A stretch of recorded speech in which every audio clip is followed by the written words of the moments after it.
मध्य प्रदेश के मुख्यमंत्री डॉक्टर मोहन यादव आज एक दिवसीय दौरे पर मैहर पहुंचे, जहां पहुंचते ही विंध्य में कांग्रेस को एक बड़ा झटका लगा। इस मौके पर पूर्व महापौर को भाजपा में शामिल करते हुए कांग्रेस का एक बड़ा भाजपा ने गिरा दिया। दरअसल मैहर में आयोजित सभा के दौरान सतना के 2019 के लोकसभा प्रत्याशी और सतना के पूर्व महापौर राजाराम त्रिपाठी ने अपने समर्थकों के साथ सीएम मोहन यादव और उप मुख्यमंत्री राजेंद्र शुक्ला के हाथों भारतीय जनता पार्टी की सदस्यता ग्रहण की। गौरतलब है कि राहुल गांधी विंध्य के शहडोल दौरे पर थे और इसी दौरान कांग्रेस को यह बड़ा झटका लगा है। मैहर में आयोजित सीएम की सभा में पूर्व महापौर के साथ नागौद ब्लॉक कांग्रेस कमेटी के पूर्व अध्यक्ष सत्यनारायण पांडे और मैहर ब्लॉक कांग्रेस के कद्दावर नेता विष्णुदत्त पांडे ने भी समर्थकों के साथ भाजपा की सदस्यता ले ली। गौरतलब है कि राजाराम त्रिपाठी 2019 में कांग्रेस के लोकसभा प्रत्याशी थे। वे 3.25 लाख मतों से बीजेपी के गणेश सिंह से पराजित हुए थे। करके जितने हिंदू धर्म के अपमानित करने वाले अवसर हैं, जाने अनजाने पता नहीं किस भावना से, वो सारे अड़ंगे उनके घर से ही आते हैं। आप एक बात कर दो, दो बात कर दो, हम ये नहीं कहते कि हमारे धर्म का ही सम्मान करो, अरे दूसरे धर्म का भी सम्मान करो। हम तो सबका सम्मान करना चाहते हैं, लेकिन जाने अनजाने हमारे देवी देवताओं का अपमानित करके एक धर्म विशेष के लोगों को खुश करने का ये जो नकली धंधा चला है, इसके कारण से हमारा धर्म अपमानित होता गया।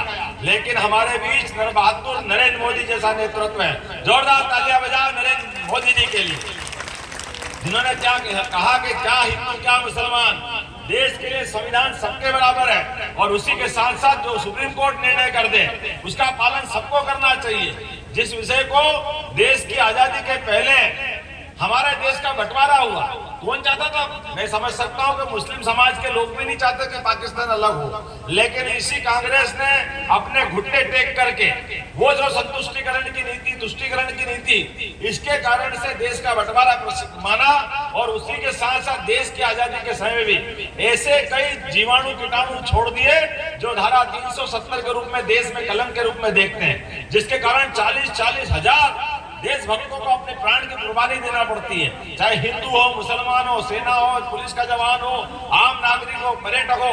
ये परेशानी क्यों आई? केवल नीति के कारण आई। केवल उस नीति में ये देखा गया कि धारा 370 के आधार पर हमको मुस्लिम समाज के वोट मिल जाएंगे।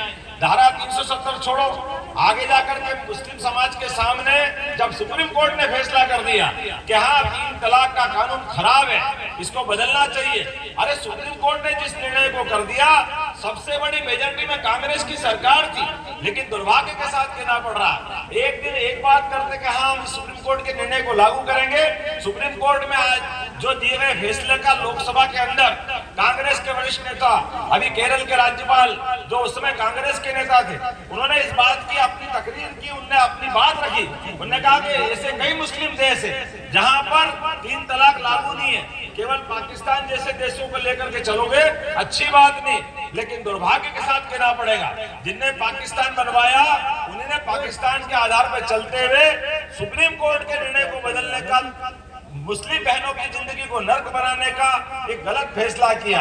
मुझे इस बात की प्रसन्नता है, सरकार में जब मुखिया बैठता है और प्रधानमंत्री जब बनता है, उसका मंत्रिमंडल बनता है, रोज राज्यसभा लोकसभा में जिसका बहुमत होता है, वो दूरगामी दृष्टि से फैसले लेने वाला होना चाहिए। उसके फैसले इतिहास में मील के पत्थर के नाते से जाना चाहिए। मुझे इस बात की प्रसन्नता है, माननीय मोदी जी ने 35 साल पुराना वो फैसला भी बदलवा करके मुस्लिम बहनों की जिंदगी खुशहाल बनाने का प्रयास किया। ये उस समय का निर्णय है। जोरदार ताली बजाओ हमारे उस निर्णय के लिए।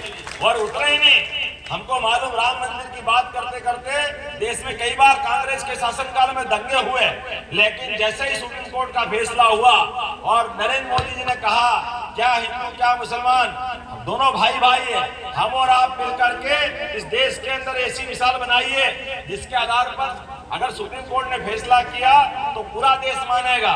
मुझे इस बात की प्रसन्नता है कि मुस्लिम समाज सहित सारे समाज ने नेतृत्व माननीय मोदी जी का था, देश में आवाज उनकी थी और धूमधाम से मंदिर का भूमि पूजन भी हुआ।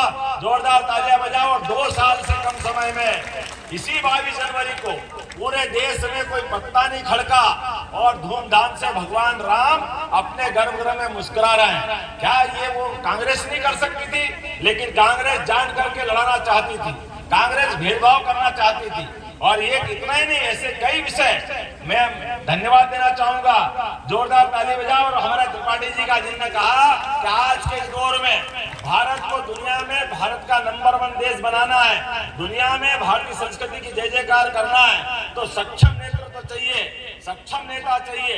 इसलिए ये जो चुनाव हो रहा है, ये हमारे गणेश सिंह जी का नहीं हो रहा, ये चुनाव नरेंद्र मोदी जी का। जोरदार ताली बजाओ नरेंद्र मोदी जी के लिए।